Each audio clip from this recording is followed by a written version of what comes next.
இன்றைய நற்செய்தி புனித லூக்கா எழுதிய நற்செய்தியிலிருந்து வாசகம். அதிகாரம் 12, இறை வார்த்தைகள் 49 முதல் 53 முடிய. இயேசு இவ்வாறு கூறுகிறார்: மண்ணுலகில் தீமூட்ட வந்தேன், அது இப்பொழுதே பற்றி எரிந்து கொண்டிருக்க வேண்டும் என்பதே என் விருப்பம். ஆயினும் நான் பெற வேண்டிய ஒரு திருமுழுக்கு உண்டு. அது நிறைவேறும் அளவும் நான் மிகவும் மன நெருக்கடிக்கு உள்ளாகி இருக்கிறேன். மண்ணுலகில் அமைதியை ஏற்படுத்த வந்தேன் என்றா நினைக்கிறீர்கள்? இல்லை, பிளவு உண்டாக்கவே வந்தேன் என உங்களுக்கு சொல்கிறேன். இது முதல் ஒரு வீட்டில் உள்ள 5 இருவருக்கு எதிராக மூவரும், மூவருக்கு எதிராக இருவரும் பிரிந்திருப்பர்.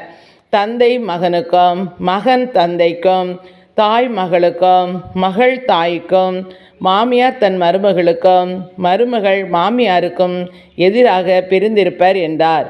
இது கிறிஸ்து வழங்கும் நற்செய்தி. கிறிஸ்துவே உமக்கு புகழ்.